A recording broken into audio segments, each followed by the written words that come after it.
Welcome to Breakfast with Bob Challenge Penticton Edition. We are at the hooded Merganser.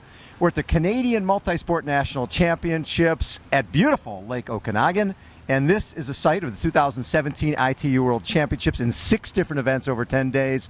Our guest right now, Mr. Darrell Fox. Darrell, how you doing? Great to be here, Bob. How are you? I am wonderful. Now, obviously, you are with the Terry Fox Foundation. And talk a little bit about your brother, Terry.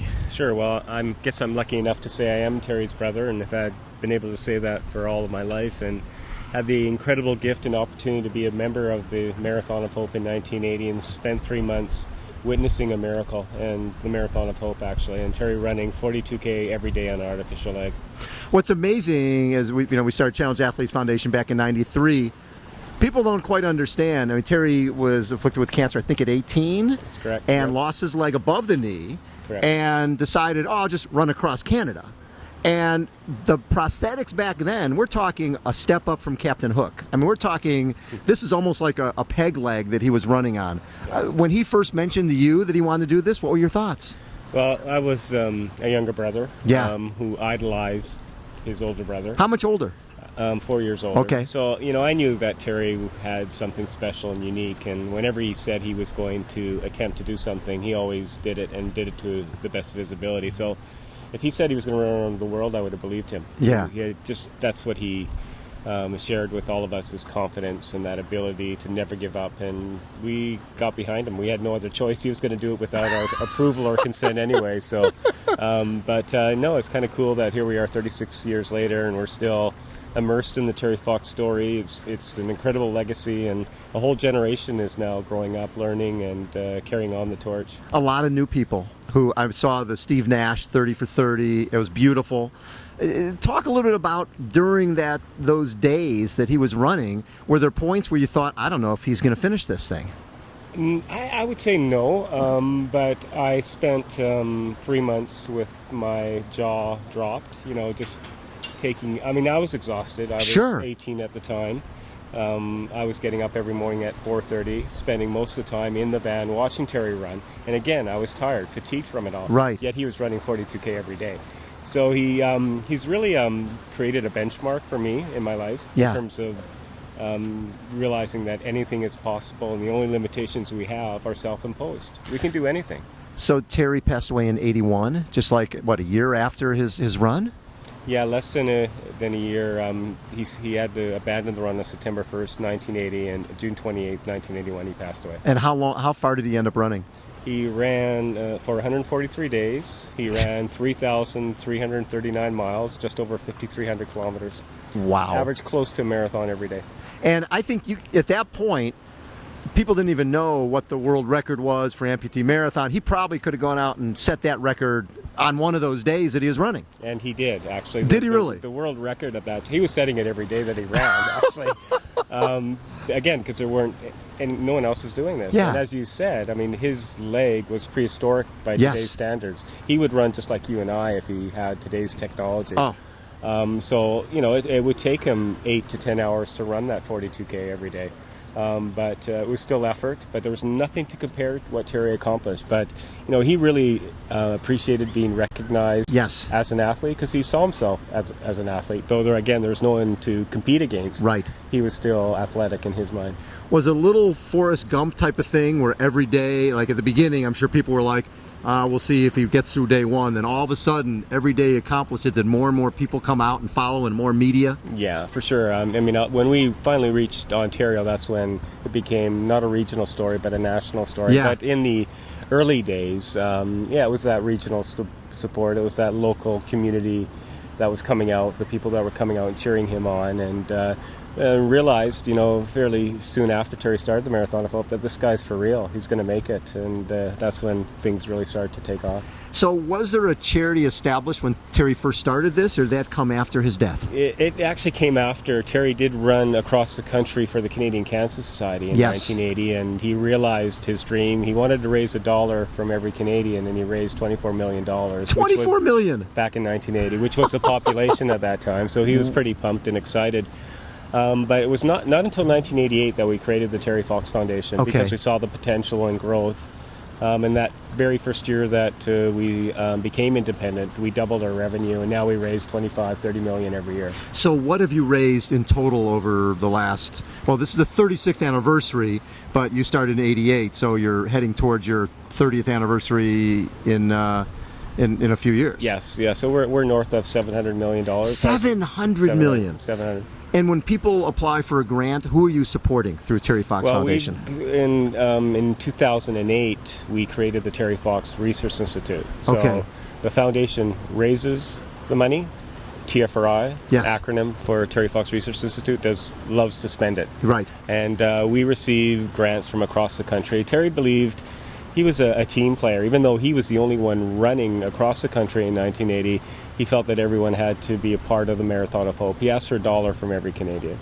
So we believe in team in terms of the research that we support. So we fund program project grants, which Right. are teams of researchers working together, collaborating, and not only at the same institution, but at institutions across the country. So you'll see researchers from Princess Margaret Hospital working with McGill University, working with researchers at the BC Cancer Agency as well here. Where it used to be, these guys didn't share, didn't Never. talk, Nope. and then everybody's working in a silo, and a lot of times, if they work together, they actually can be more successful. More successful. One of the challenges with research, at least in times gone by, is that it was a competition. You were competing against your peers. Yes. So we had to get rid of that competition and get people to work together, and that's what we hear all the time from the research community. If there's someone that can bring us all together, it's Terry Fox, and they will love coming together under the brand.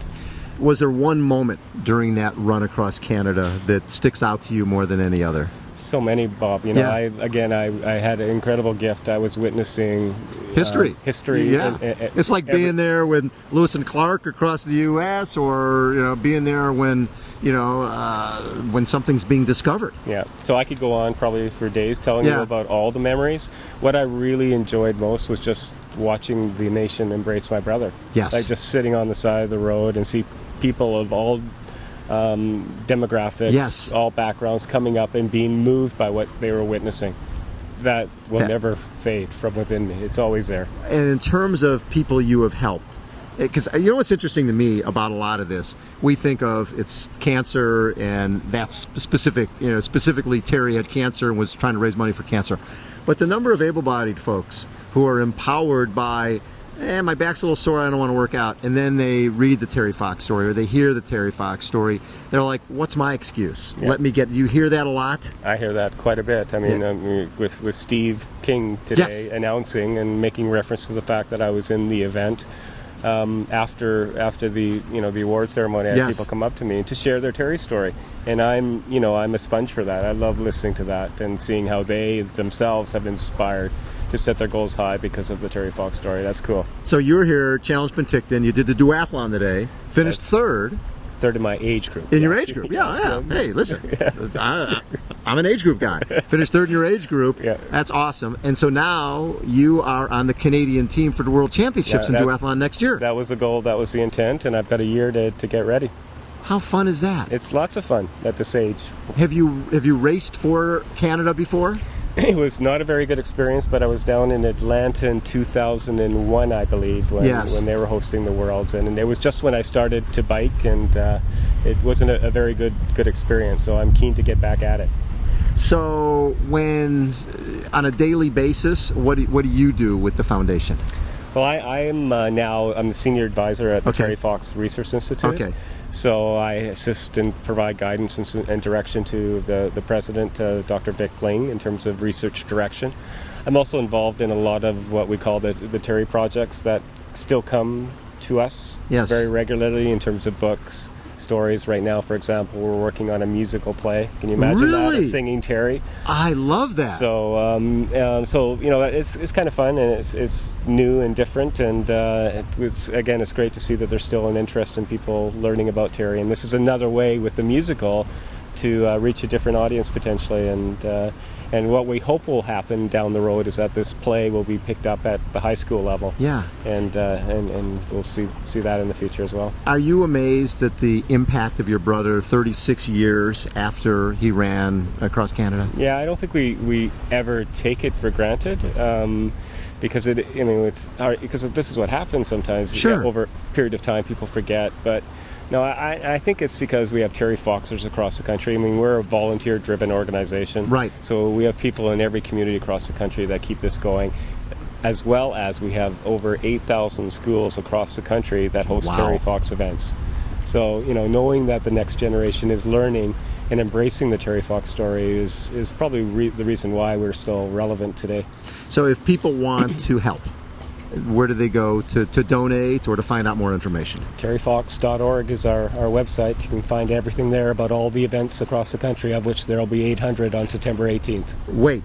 On September 18th, 800 separate Terry Fox events across Canada.